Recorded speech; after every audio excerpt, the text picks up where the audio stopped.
2 signing days with a plethora of student athletes who have already committed to their various colleges and university. And today we will add 4 more. We have Jackson Handback, who is headed to Bridgewater College to play football. We have Blake Loughran, who is headed to Shenandoah University to play baseball. We have Abby Mays, who is headed to Hood College to continue her career in girls soccer. It'll be women's soccer in a few months. And Lauren Park, who is headed to Wellesley College to also continue her career in soccer. We're very excited about these 4 student athletes. We obviously understand these are unique circumstances with a signing day. For the year of 2020, I think we need to remember that not even 10 years ago, most people were signing their letters of intent from home. So definitely different this year, though. I wanted to say a quick thing about the future. I know a lot of these coaches are going to talk about the past and what has already happened with these student athletes, but I think a lot of us through these times have had conversations with friends and family and heard something along the lines of, gosh, I guess this whole situation just proves we don't know what the future holds. And a lot of times that's in a negative connotation or context and kind of a daunting way of saying it. And I challenge us today to switch that to positive. There's a lot of positive things ahead for these 4 student athletes. There is a very good chance you have not had your crowning athletic achievement yet as an individual or within a team. There's a very good chance you have not met your best friend yet. There's a very good chance you have not met the love of your life yet. There's a very good chance that that lasting lesson that you learn on the playing field or in practice has not happened yet. So I know things seem a little bit daunting right now as far as the future goes, but there's a lot of positive things to come. And as you guys look towards your future, be excited about it. You are ready. You have put in a lot of work. I can speak specifically to Lauren Park because I used to coach the basketball team, and there were plenty a day where Coach Matt Perry would ask me, can I have that 5x5 yard or even foot place in the gym so I can do some goalie workouts with Lauren? And the whole 2 hours we were practicing basketball, they were doing work with her hands. I've seen it. I've seen it with all these 4 student athletes. You guys have put in the work. You were ready. And I am so excited for what the future holds for you guys. We will now have their coaches speak about a lot of what has happened in the past and maybe even the present. And we will start with Coach Mickens, who's going to talk a little bit about Jackson Handback, again, headed to Bridgewater College. Take it away, Coach. Thanks, Ms. Perlman. So, when college coaches come to campus, the first question they ask the player is, do you love football?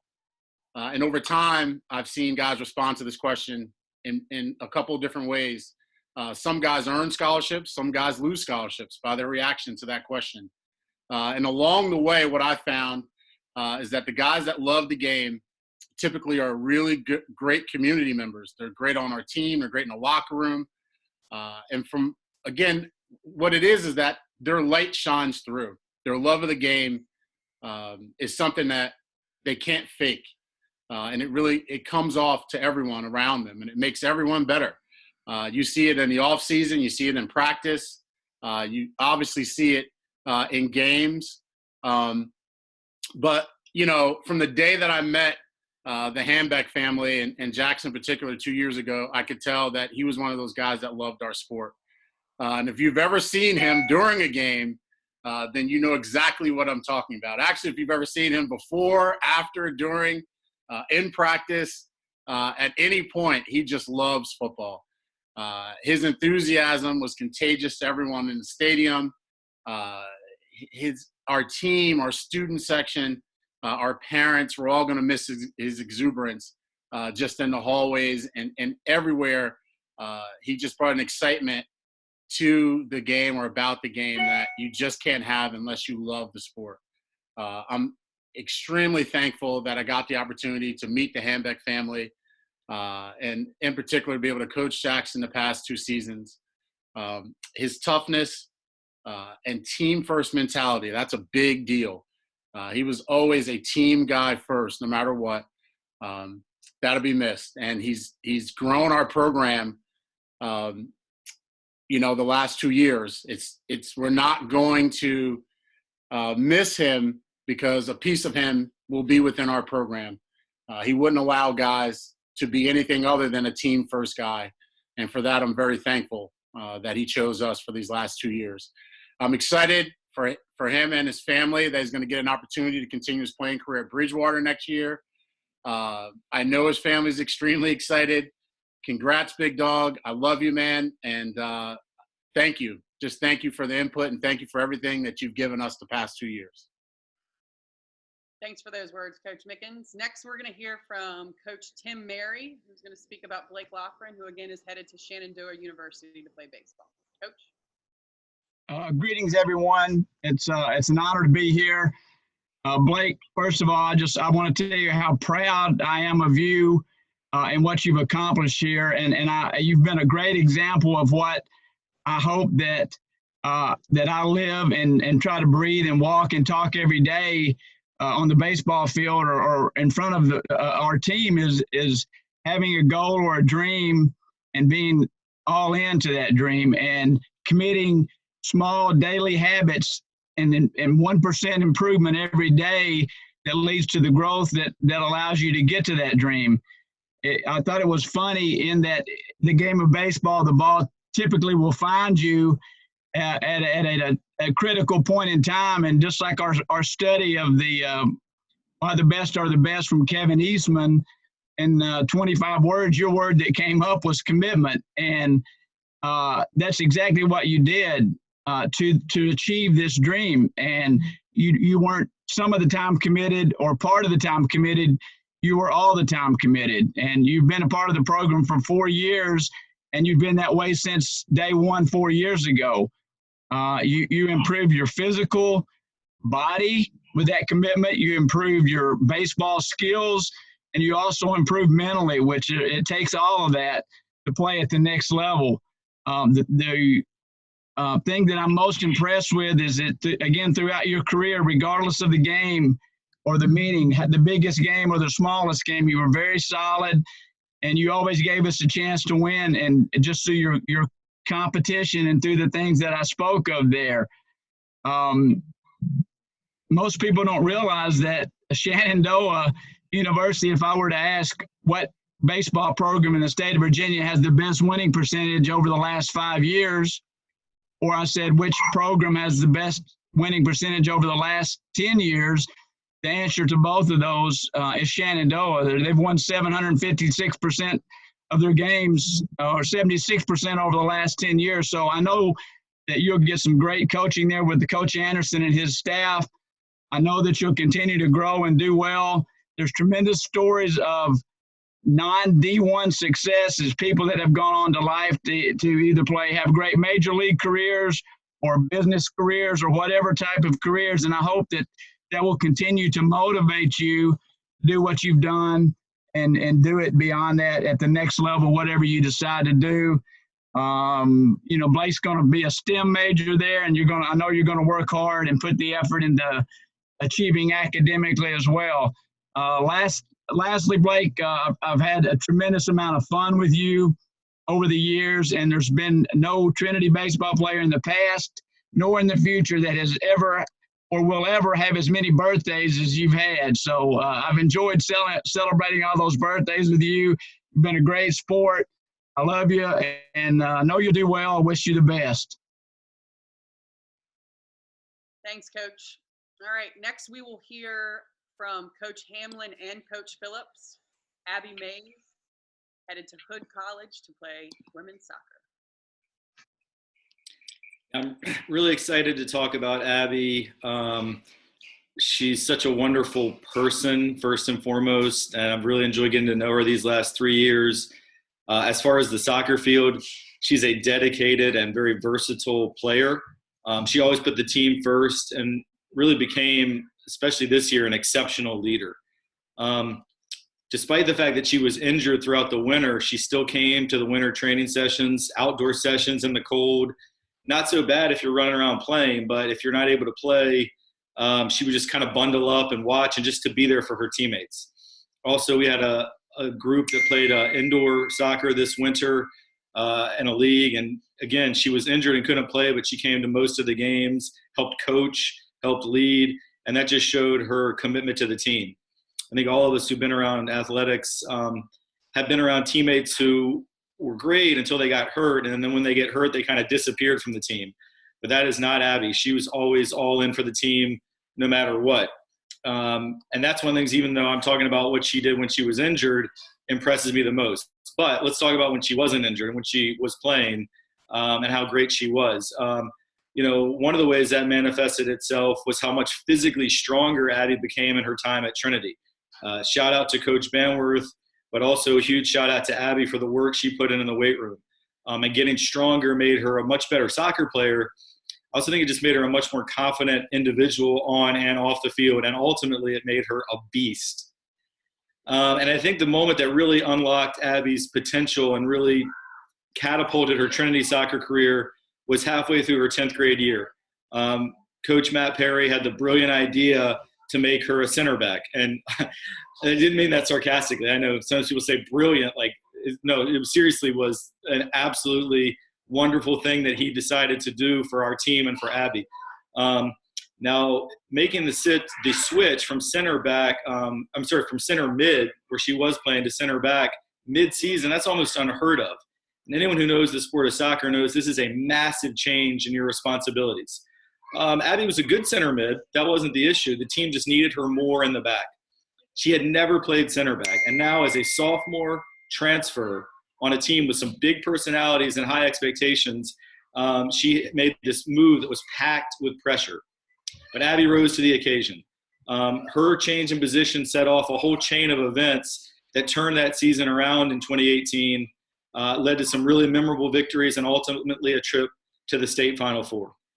Then in 11th grade, she was virtually flawless as a center back. She was voted the defensive MVP by her teammates. She was all LIS and all state last spring.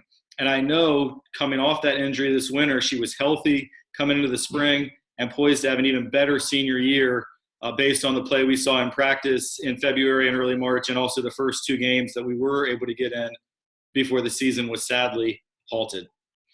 I'm sure when Abby moved here from Florida after her 9th grade year, I'm sure there was some sadness, missing friends in Florida. I'm sure a ton of nervousness moving hundreds, if not 1,000 miles away from where she had been. But ultimately, Abby poured herself into the soccer program at Trinity. And though it did take a little time, ultimately this program became like a second family to her. And she became one of the best players to ever put on a Titan uniform. And now Brian Phillips, who's, of course, our head boys soccer coach and also an assistant with the girls, is also going to share a few words about Abby as well. Well, last night when I reached out to Coach Hamlin, I said, hey, what are you going to say about Abby? And he went down this list, and I was like, damn, that's everything I was going to say too. But then I thought about it a little bit more, and it just reinforces when you've got two different people with slightly different perspectives, but they're still seeing the same thing in an athlete, then you know that is really fundamentally who the athlete is. So I thought, well, I can't go down that road. I'll go in a different direction. I did that sort of classic thing. I left it alone for a while, and then I said, well, what are 3 words if I have to really try to capture Abby? Love, care, and respect. She loves the game. I think she loves people. She loves her teammates. She loves her family. She's just a kid with a lot of love, and she shares it, and she's very open with it. And I think that's one of the things that's helped her become a very good leader. She cares that people are doing the right thing, that the team is progressing, that she's progressing. She's putting that all in there. But the word I think is most important is respect. I think it's very easy to talk about loving a game or having a passion for the game or whatever it is that most in life excites us. That part's kind of easy. The passion can come forward. You certainly don't progress to the next level in athletics or anything else without passion. But when you add respect to that, respect for your family, your school, the Shield, your teammates, your opponents, then that just takes you that extra step even further. And I think Abby respects the game to the degree that she wants to be better at it for making the game better when she plays it. And she's committed to that. I'll never forget last year after a scrimmage with Godwin, it's cold and it's rainy. And actually the team did pretty well, but she walked over as we were leaving, and it was most everybody wanted to get out of there. It was sleeting. It was just an unpleasant evening. But she said, what can I do better? What can I improve on? How can I get better? She's like that all the time, completely genuine and out of respect for herself and her team and her family and her school. She just wants to improve.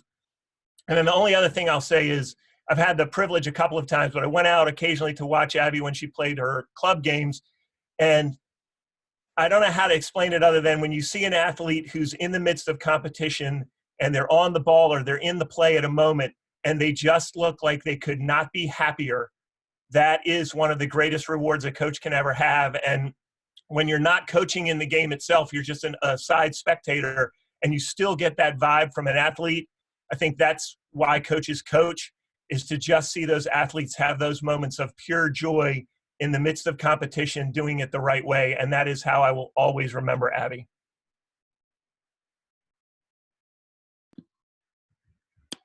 Last but not least, we have Lauren Park, again, who is headed to Wellesley College to continue her soccer career, and we'll have Coach Hamlin again, and then we will wrap up with Coach Perry, goalies coach. Yeah, I mean, Lauren is one of the greatest people at Trinity, just people, forget soccer. And really, we've developed an incredible friendship. I think she didn't want me to mention this, but through our similar sense of humor, she's got that kind of dad humor. So, man, we're going to miss her so much when she goes on to Wellesley next year.